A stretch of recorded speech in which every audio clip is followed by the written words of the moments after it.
Okay, Bismillahirrahmanirrahim. Students, this is the topic of biomes. You all know what is biomes. हमने we discussed it in the previous classes that biomes are actually the types or categories of ecosystems based on soil, vegetation, climate, and the environment. So on these basis, we classify, we categorize the ecosystems, and those ecosystems are called biomes. Okay, students? So you know that biomes are of different types. First of all, there are terrestrial biomes. Terrestrial biome means the biomes that are present on the land, and then the marine ecosystem, marine biomes, which are the present in the oceans. Okay, in the marine biomes are of two types: the open ocean and the shallow coastal areas. They both of them contain different types of biomes. Then there are freshwater ecosystems. The freshwater ecosystems are also very important part of the environment.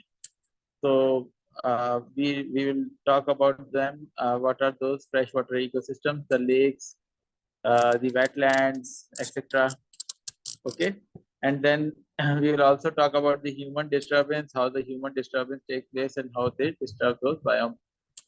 So I told you about the biomes. These are the areas sharing similar climate, topography, and soil conditions, and thus the same basic types of biological communities. तो एक biome में एक तरह की biological communities होती हैं, और इस वजह से जो है वो उनको जो है वो एक बायोम कहा जाता है। और उनके बाकी जो कैरेक्टरिस्टिक्स हैं, climate, topography. Topography mean land का फॉर्म कैसा है उनका, रेतीली जमीन है, चट्टाने हैं, पहाड़ी जमीन वो है, जो भी उनकी टोपोग्राफी है वो किस तरह की है, और जो है सॉइल की कंडीशन कैसी है। तो ये तमाम चीजें जो है उसको इसमें शुमार होती है।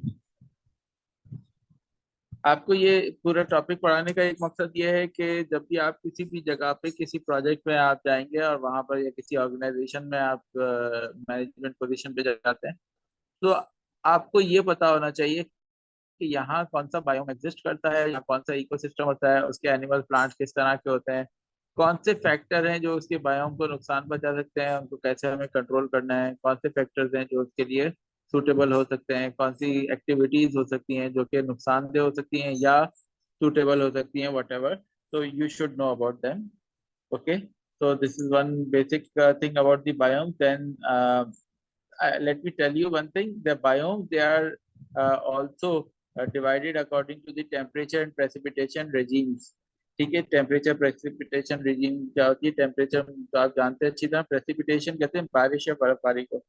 तो टेम्परेचर और बारिश या बर्फबारी जो है वो मोस्ट इम्पॉर्टेंट डिटर्मिनेंट्स हैं, यानी मोस्ट इम्पॉर्टेंट फैक्टर्स हैं जिसकी वजह से बायोम जो है वो डिस्ट्रीब्यूट होते हैं। ठीक है, तो बहुत सारे टेम्परेचर कंट्रोल्ड बायोम जो होते हैं वो लैटिट्यूडनल बैंड्स में अकर करते हैं। लैटिट्यूडनल बैंड में आपको बताता हूँ क्या होते हैं। लैटिट्यूड आप जानते हैं कि एक अर्थ के ऊपर जो इमेजिनरी लाइंस हैं, रियल लाइंस नहीं है, इमेजिनरी लाइंस हैं, उसमें लॉन्गिट्यूड्स और लैटिट्यूड्स होती हैं। तो ये जो लैटिट्यूड होती हैं ये साइडवेज होती हैं, हॉरिजॉन्टल बैंड्स को कहते हैं लैटिट्यूड, और हॉरिजॉन्टल लाइंस को और वर्टिकल लाइंस को लॉन्गिट्यूड कहते हैं। तो ज्यादातर जो टेम्परेचर कंट्रोल बायोम्स हैं वो लैटिट्यूडनल बैंड्स में पाए जाते हैं। और इसी तरीके से ये आप देखिएगा कि आपके पास स्क्रीन पे एक मैप आ गया, और उस मैप पे ये वर्ल्ड मैप है जिसमें आपको जो है वो बायोम्स को जो है वो दिखाया गया है। ये देखिएगा कि आपको ये जो ब्राउन कलर से ये शो हो रहे हैं बैंड्स, ये एक लैटिट्यूड में, लैटिट्यूडनल बैंड में हॉरिजॉन्टली डिस्ट्रीब्यूटेड है। ये नीचे नहीं मिलेंगे आपको, सिर्फ इसी हाइट पे मिलेंगे, इसी लैटिट्यूड के करीब करीब मिलेंगे। तो ये क्या है दरअसल, दीज आर दी, ये डार्क ब्राउन कलर का ये बोरियल फॉरेस्ट है। ये देखिएगा आपको नीचे दिया हुआ, ये बोरियल फॉरेस्ट है। बोरियल फॉरेस्ट वो वाले इकोसिस्टम होते हैं जो कि जस्ट लाइक कॉनिफर फॉरेस्ट होते हैं, लेकिन ये शुमाल में होते हैं और काफी इसके स्लो ग्रोथ होती है। ठीक है, सिमिलरली आपको दीगर, आपको जो है वो बायोम्स आपको मिलेंगे। मिसाल के तौर पे ये देखिए कि ये जो है desert and dry shrubland आप देख रहे हैं कि एक लैटिट्यूडनल बैंड में है, इसी रीजन में है शुमाल में और जुनूब में नहीं है, बल्कि एक ही लेटीट्यूडनल बैंड में ही पाए जाते हैं। इसी तरह से आप ये देखिए डार्क ग्रीन कलर से ट्रॉपिकल रेन फॉरेस्ट, मैंने आपको पिछली क्लास में बताया था कि ट्रॉपिकल रेन फॉरेस्ट कौन से होते हैं। तो ये देखिए कि ट्रॉपिकल रेन फॉरेस्ट वर्ल्ड में सिर्फ एक लेटीट्यूडनल बैंड में पाए जाते हैं। देखिए कि ये ट्रॉपिक ऑफ कैंसर है और ये ट्रॉपिक ऑफ कैप्रिकॉर्न है, और इन दोनों के दरमियान में ये ट्रॉपिकल, ये पूरा रीजन ट्रॉपिकल रीजन कहलाता है, दो ट्रॉपिक्स के बीच में, ट्रॉपिक ऑफ कैंसर और ट्रॉपिक ऑफ कैप्रिकॉर्न। ठीक है, इसको याद रखिएगा आप लोग कि ट्रॉपिक ऑफ कैंसर ये शुमाल यानी इक्वेटर के शुमाल में होता है, और ट्रॉपिक ऑफ कैप्रिकॉर्न इक्वेटर के जुनूब में होता है। ठीक है, तो ये 23.5 डिग्री शुमाल और ये 23.5 डिग्री जुनूब में, ये जो these are the two tropics which are called trope. तो इनके बीच का जो एरिया है ये ट्रॉपिकल एरिया कहलाता है, ट्रॉपिकल रीजन कहलाता है। और इनसे जो एडजेसेंट एरिया है ये सब ट्रॉपिकल रीजन कहलाता है। जैसे पाकिस्तान का जो कोस्ट लाइन है सिंध और बलूचिस्तान की, ये सब ट्रॉपिकल रीजन में शुमार होता है। तो अब ये देखिए कि ये ट्रॉपिकल रेन फॉरेस्ट जो है ये सारे हैं ट्रॉपिक्स के बीच में। ठीक है, और एक ही एरिया में एक ही हॉरिजॉन्टली डिस्ट्रीब्यूशन इनकी हुई हुई है। आपको ये नॉर्थ पोल साउथ पोल के करीब नहीं मिलेंगे। ठीक है, इसी रीजन में आपको मिलेंगे, वर्ल्ड में कहीं भी होंगे इसी रीजन में होंगे tropical rain forest. Similarly mangrove के जो फॉरेस्ट हैं वो भी इसी इलाकों में पाए जाते हैं, यानी ट्रॉपिक्स के अंदर होते हैं या ट्रॉपिक्स के करीब करीब होते हैं, ज्यादा दूर नहीं पाए जाते। ठंडे इलाकों में मैंग्रोव नहीं पाए जाते। तो ये जो है तमाम जो बायोम वो ज्यादातर टेम्परेचर कंट्रोल बायोम जो होते हैं लैटिट्यूडनल बैंड्स में पाए जाते हैं। एक चीज, अच्छा, अब क्या है कि मैंने आपको ये बताया कि टेम्परेचर और रेनफॉल इसके ऊपर डिपेंड करता है। ये देखिएगा कि ये आपके पास एक ग्राफ इस वक्त शो हो रहा है। इस ग्राफ में आपको एनुअल प्रेसिपिटेशन शो की हुई, यहाँ पर देखिए एनुअल प्रेसिपिटेशन कितनी है, 100, 200, 300, 400 मिलीमीटर्स। ठीक है, तो ये जो है centimetre, sorry not millimetre, 100, 200, 300, 400 centimetre है ये। और इधर आप देखिए एक्स एक्सिस पे, तो यहाँ पर टेम्परेचर है। टेम्परेचर जो है वो ये देख सकते हैं आपके, ये 0 से स्टार्ट हुआ, ये 10, 20, 30, और ये माइनस में भी टेम्परेचर इस तरफ देखें तो माइनस में आपको नजर आएगा। तो ये इलाके गर्म इलाके हैं। जितना नीचे की, जितना लेफ्ट की तरफ आएंगे तो आपको गर्म बायोम मिलेंगे, ये बायोम गर्मी के बायोम्स हैं। और जितना आप शुमाल में जाएंगे तो ये ठंडे, तो ये ज्यादा बारिशों वाला एरिया, नमी वाले इलाके कहलाते हैं। आपको पता है ट्रॉपिकल कंट्रीज की खास डेफिनेशन, जब ट्रॉपिकल कंट्री कहते हैं वो कौन से इलाके होते हैं, जैसे इंडोनेशिया, मलेशिया वगैरह, ये वो इलाके हैं जहाँ पर ज्यादा बारिशें होती हैं। ठीक है, तो जैसे जैसे आप इसमें इस ग्राफ पे जैसे आप शुमाल की तरफ आएंगे तो आपको ज्यादा, यानी ऊपर की तरफ देखेंगे तो ये वो बायोम है जो नमी वाले बायोम में बारिशें ज्यादा होती हैं, और नीचे की तरफ आप देखेंगे तो ये वो बायोम है जहाँ पर कम बारिशें होती हैं। तो सबसे पहले देखते हैं डेजर्ट बायोम। ये वो बायोम है जहाँ क्या डेफिनेशन है, कोई बताएगा डेजर्ट बायोम की डेफिनेशन क्या है? What is the desert? Anyone please?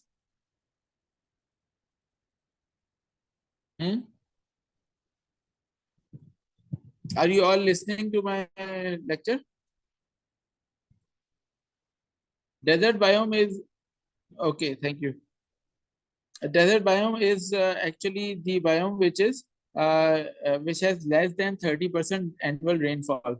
So कोई भी इलाका जहाँ पर 30% से कम, 30 सेंटीमीटर, 30 सेंटीमीटर से कम जहाँ बारिश होगी सालाना, वो डेजर्ट बायोम है। सो एक तो ये डेफिनेशन, इस हिसाब से देखें तो कराची शहर भी डेजर्ट में शुमार होता है।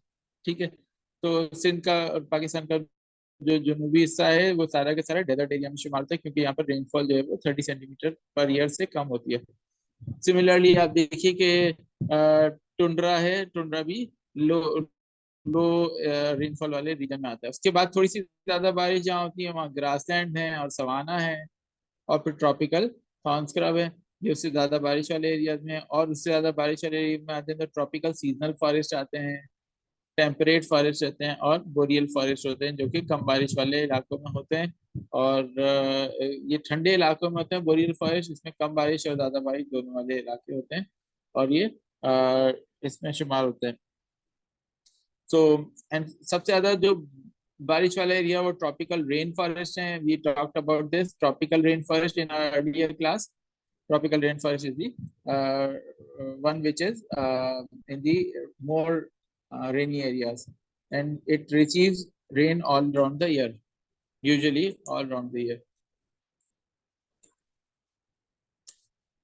Just like the biomes are distributed in the latitudinal bands, they are also distributed in the altitudinal bands. Altitude क्या होता है? Altitude हम उसे कहते हैं जो कि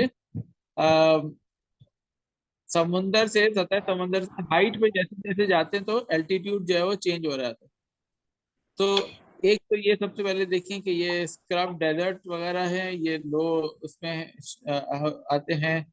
और जो है वो ग्रासलैंड, उसके बाद सेकंड नंबर पे फिर ओक वुडलैंड, तो ये थर्ड नंबर पे, फिर उसके बाद जो है वो ओक फॉरेस्ट.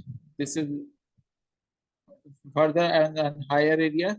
और फिर पाइन है, स्प्रूस है, ये बोरियल फॉरेस्ट आते हैं जो कि ठंडे इलाकों में होते हैं उससे ज्यादा. और जो है ये क्या कहते हैं, स्पाइस स्प्रूस. और फिर ये टैगा के फॉरेस्ट हैं. टैगा के फॉरेस्ट भी बहुत ही स्लो ग्रोइंग होते हैं, स्टंटेड ग्रोथ होती है, कम उसके होते हैं. और फिर उसके बाद जो है वो सबसे ऊपर चले जाएं एल्टीट्यूड पे, हाइट पे चले जाएं जो हाई माउंटेन्स के ऊपर, तो वो आपको मिलेंगे alpine forest, alpine tundra.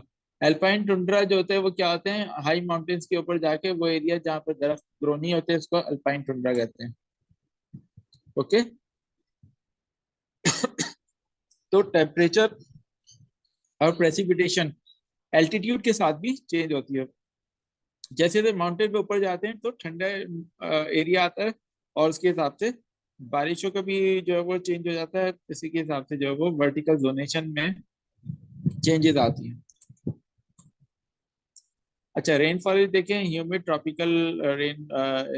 Rain forest को देख लीजिएगा कि हमने रेन फॉरेस्ट के बारे में क्या बात की थी. ये वो एरिया होते हैं जहाँ जो कि जहाँ पर बारिशें बहुत ज्यादा होती हैं, ठीक है, और बहुत ही रिच बायोम्स हैं, इसमें बायोडाइवर्सिटी बहुत ज्यादा हाई होती है, और कॉम्प्लेक्स वहाँ पर फूड चेन होती है. इसमें दो तरह के होते हैं, we talked about it earlier, के क्लाउड फॉरेस्ट होते हैं और ट्रॉपिकल रेन फॉरेस्ट होते हैं. क्लाउड फॉरेस्ट में और रेन फॉरेस्ट में बेसिक डिफरेंस ये है कि यहाँ पर हर वक्त फॉग रहती है क्लाउड फॉरेस्ट में. और आपको एक बात बता दूं कि फॉग जो है वो भी क्लाउड ही होता है जो कि जमीन पे होता है. अगर क्लाउड नीचे है, जमीन के करीब है, तो हम उसे फॉग कहते हैं, ठीक है. और ऊपर आसमान पे है तो फिर हम उसे क्लाउड कहते हैं. तो ये बेसिकली फॉग भी क्लाउड ही है, ठीक है. तो फॉग से जो है वो हर वक्त जो है वेजिटेशन जो है वहाँ के मॉइस्चर जो है वो लेते रहते हैं प्लांट्स उनके, और उसकी वजह से जो है उनको क्लाउड फॉरेस्ट कहते हैं. और ट्रॉपिकल जो है रेन फॉरेस्ट जो है वो कौन से हैं, ट्रॉपिकल रेन फॉरेस्ट जो कि weather rainfall exceed 200 centimetre per year, ठीक है. तो 200 ये इबाद सिद्दीकी, आप प्लीज अपने कैमरा ऑफ कर दें, ठीक है.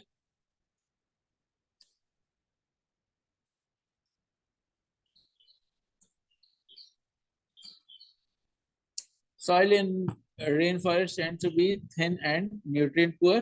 ओके, एक ये चीज देख लीजिए कि रेन फॉरेस्ट में जो सॉइल है वो थिन होती है और न्यूट्रिएंट पुअर होती है. ये मैंने आपको पिछली बार बताया था. ये देखिए बात से देखिए, प्लीज आप अपने इसको ऑफ कर दीजिए कैमरे को. Soil in rainforest tends to be thin and nutrient poor. I told you that 90% of the nutrients they are tied up with the living organisms. All right. And there is rapid decomposition. कोई भी nutrient गिरते हैं, plants के पत्ते गिरते हैं, तो फिर डिकम्पोजिशन फौरन होता है, वो सारे जो न्यूट्रिएंट होते हैं वो एब्जॉर्ब हो जाते हैं. तो न्यूट्रिएंट साइक्लिंग बहुत फास्ट होती है कि the thin soil can not support continue cropping and can not resist erosion. So there is a problem in the rainforest that it cannot support crop patterns. So good crops cannot be grown in the rainforest. Okay. और erosion वगैरह यहाँ पर बहुत ज्यादा होती है. Erosion को resist नहीं कर सकता है. Once the trees are cut the soil erosion takes place. और आपको एक चीज I told you that the rapid deforestation occur when people move into the forest. What do they do is, for in order to cultivate the land, they chop off an area of the land, and then they chop off area of a land then they remove the logs and they burn the all the leaves of the plants, and then they burn them out. तो इससे कहते हैं कि slash and burn agriculture. ठीक है, slash and burn agriculture जो है वो यहाँ पर होता है रेन फॉरेस्ट को, that is one of the threat to the rainforest. Okay, slash and burn agriculture, especially in the Amazon and the African areas, take place. Acha, 1/2 to 2/3 of all kind of species of terrestrial plants and animals, they live in the tropical forest. Okay, so more than, it means more than a half to 2/3. सही है। तो it's a these rainforests, they are very rich in biodiversity. So if any one of you have not seen the rainforest, you can see that they look like this. They are very thick in trees. Trees बहुत ज्यादा होते हैं यहाँ पर, leguminous trees की ratio ज्यादा होता है। दे आर टॉल ट्रीज, और जो है यहाँ पर जो है वो दिन में भी जो है वो अक्सर अंधेरा होता है। अच्छा, these are the cloud forest, tropical cloud forest. Okay, rain forest and cloud forest दोनों साथ साथ ही जो है वो अक्सर शुमार होते हैं। You can see that here is the graph, इसमें आपको जो टेम्परेचर शो किया हुआ है, यहाँ पर आपको रेनफॉल शो की हुई है। कुछ सीजन जो है वो वेट सीजन होते हैं जहाँ बारिशें ज्यादा होती हैं, और जो है वो कुछ में थोड़ी सी कम होती है, लेकिन ओवरऑल पूरा साल बारिश चलती रहती है ट्रॉपिकल रेन फॉरेस्ट में। और मंथली टेम्परेचर भी तकरीबन यूनिफॉर्म ही होते हैं, almost they are uniform.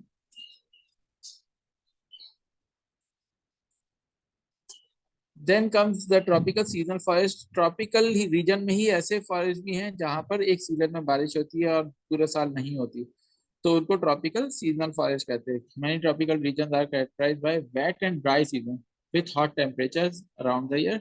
These support tropical seasonal forest. Dry and brown much of the year but become green in the rainy season. मैंने आपको बताया था कि some trees are deciduous trees, यानी वो ऐसे दरख्त होते हैं जो ड्राई सीजन में पत्तों को झाड़ देते हैं, और इस तरह से जो है फिर वो जो है वो ड्राई सीजन में ड्राई हो जाते हैं, मतलब जब बारिशें नहीं होती तो पत्ते झड़ जाते हैं, उनके डेसिडुअस होते हैं।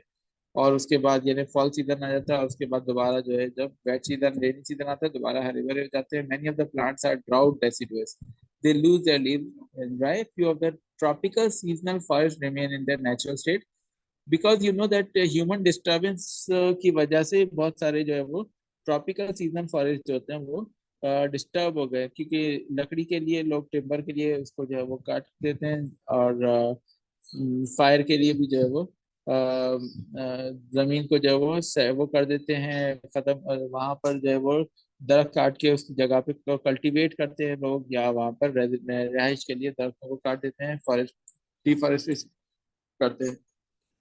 Then there is another ecosystem, another biome called as savannas and tropical savannas and grasslands. You know about grassland already कि grassland क्या होते हैं। तो savannas भी grassland की तरह से होते हैं जहाँ पर scattered trees होते हैं। ठीक है, यानी इतने दरख्त नहीं होते कि हम उसको फॉरेस्ट कह सकें, लेकिन दूर दूर होते हैं दरख्त, इसलिए उनको सवानास कहते हैं। Tropical grassland with sparse tree cover are called savannas. Too little rainfall is there to support the forest. तो इतनी बारिश नहीं होती है, कम बारिश होती है, फॉरेस्ट नहीं हो सकते, लेकिन ग्रासेज हो जाती है वहां पर, और कहीं कहीं दूर दूर दरख्त हो सकते हैं। Dry season is prone to fire. यहाँ पर भी आग लग जाती है खुश्क मौसम में। ठीक है, plants with deep long lived roots and other adaptations are there to survive the drought heat and fire. तो जब ऊपर आग लग जाती है तो नीचे के जो रूट्स हैं वो लाइव रहती हैं, ऊपर के पत्ते जल जाते हैं, और फिर नए उसमें से लीव्स दोबारा निकल आते हैं। तो ये एक खास यहाँ की कैरेक्टरिस्टिक्स है। फिर इसके अलावा ये कि ड्राउट वगैरह को सर्वाइव कर जाते हैं। यहाँ की सॉइल न्यूट्रिएंट रिच होती है, और यहाँ पर माइग्रेटरी ग्रेजर, बहुत सारे माइग्रेटरी ग्रेजर्स होते हैं, such as antelope, wildebeest, bison etcetera. तो आपको जो है ये इस तरह का सीन नजर आता है अपने may have seen on national geographic के ग्रेजिंग एनिमल्स हैं वो इसमें ग्रेस करने ग्रासलैंड्स के अंदर या सवानास के अंदर। तो यहाँ पर सालाना जो टेम्परेचर होता है उसमें फ्लक्चुएशन तो कम होती है, ट्रॉपिकल रीजन होते हैं इसलिए सालाना गर्मी रहती है साल भर।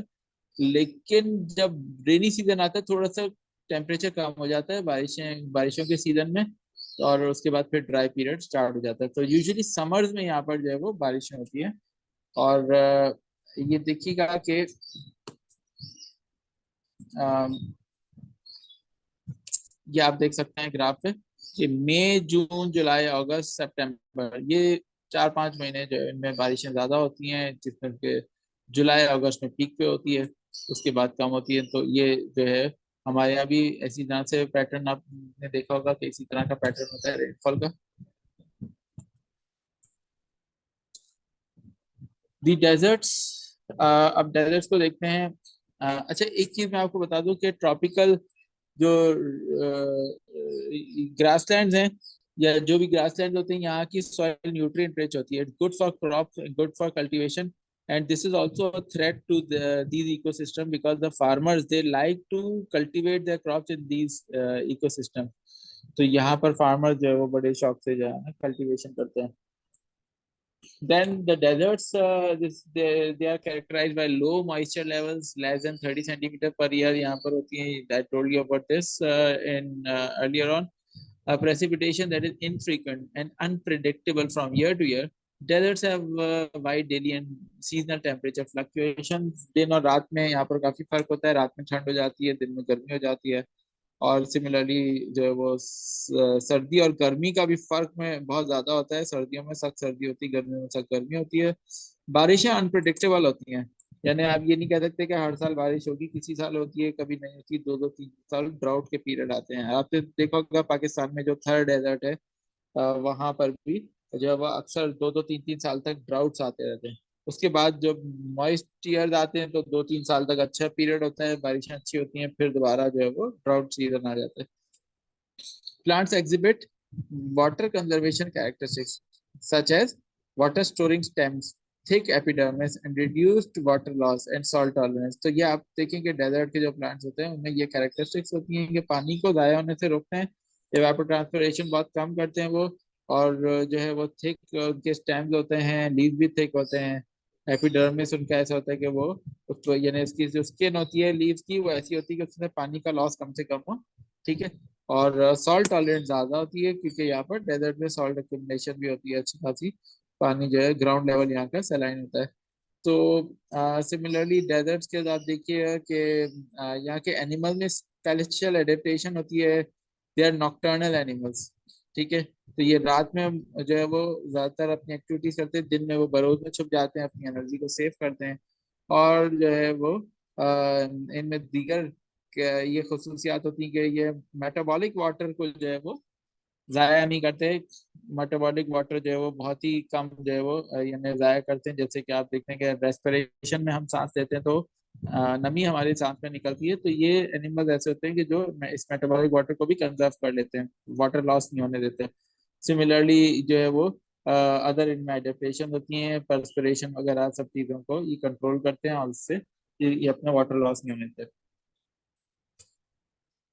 Desserts are vulnerable. ठीक है, क्योंकि स्लो ग्रोइंग होते हैं। वल्नरेबल मीन्स के वो उनको जो है वो खतरा होता है, मुख्तलिफ खतरात उनको लाहक होते हैं क्योंकि स्लो ग्रोइंग होते हैं। यहाँ पर ऑफ रोड व्हीकल्स जो होते हैं वो जो है उनकी वजह से जो है वो बहुत सारा वेजिटेशन लॉस होता है। सिमिलरली जो है it take decades for the desert soil to recover.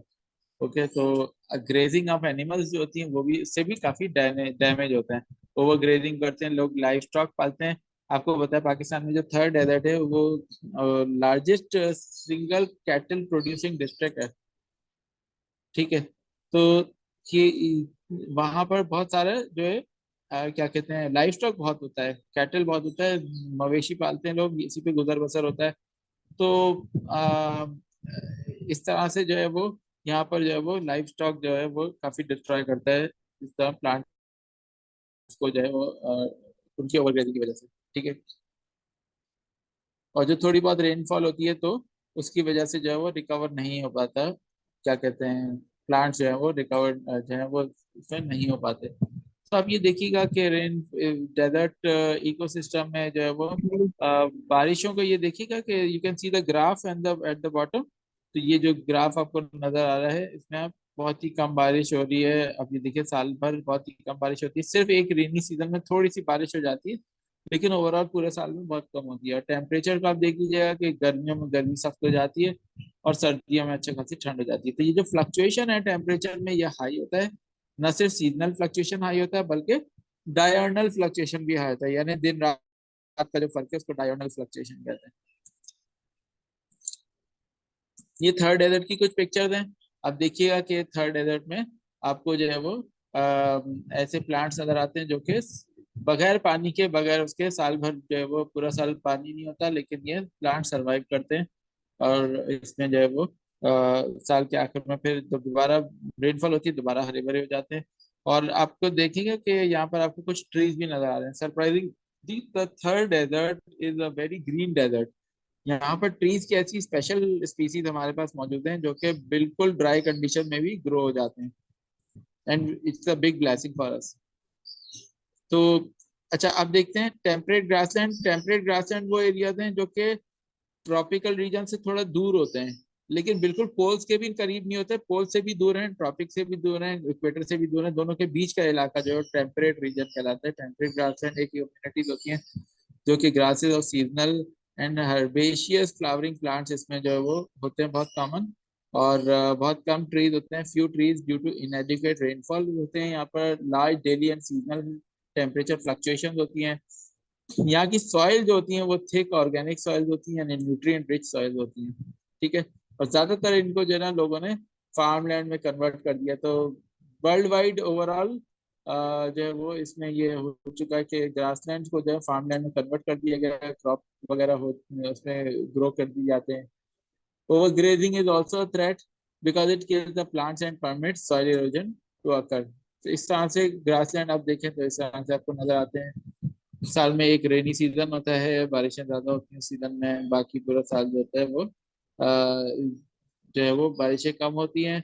और इसी तरह से टेम्परेचर भी जो है वो गर्मियों में ज्यादा होता है, सर्दियों में कम होता है। टेम्परेट रीजन वो होता है, जैसे अगर फर्ज करें पाकिस्तान में देखें तो जो हमारे शुमाली इलाके जाते हैं टेम्परेट रीजन में आएंगे।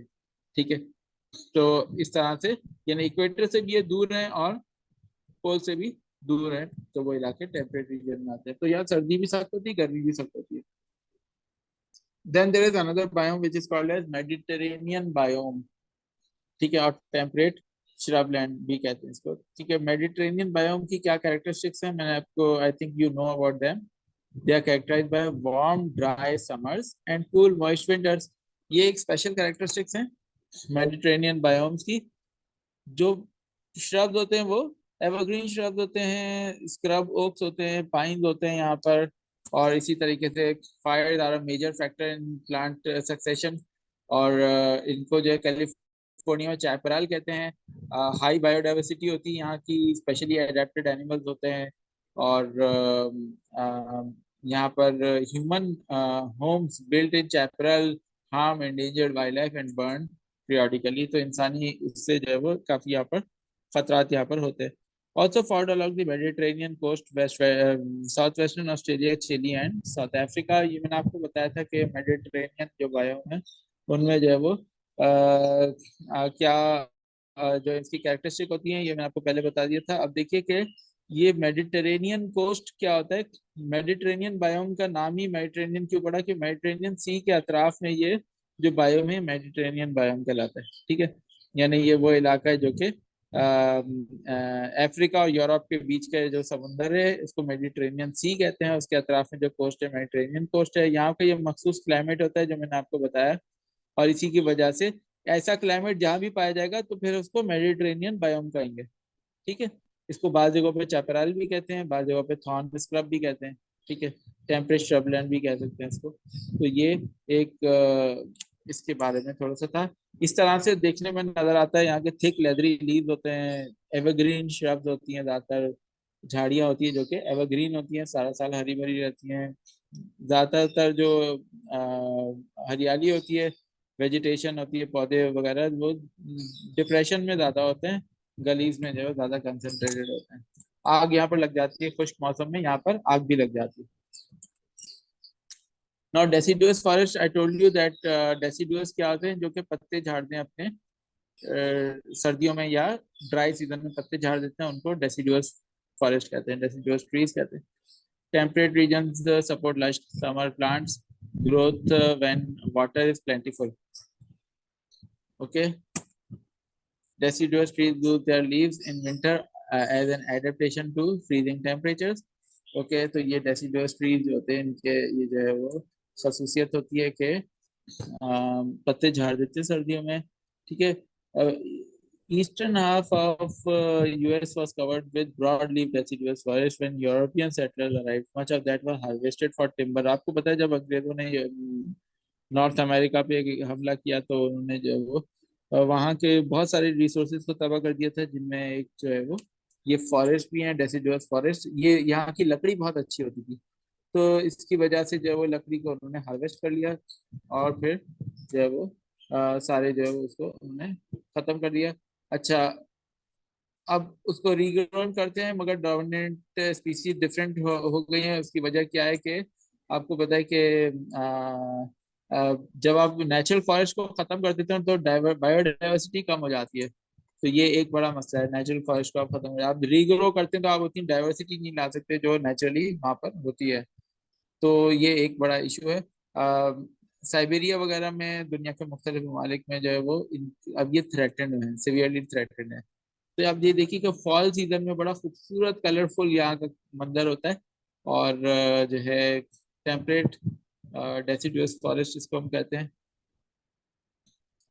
बारिश ये टेम्परेट रीजन होता है। तो देखिए सर्दी गर्मी में मौसम का फर्क होता है, गर्मियों में गर्मी हो जाती है, सर्दियों में सख्त सर्दी होती है। और जो है वो क्या कहते हैं, ये देखिएगा कि यहाँ पर जो बारिशें भी होती हैं यहाँ पर।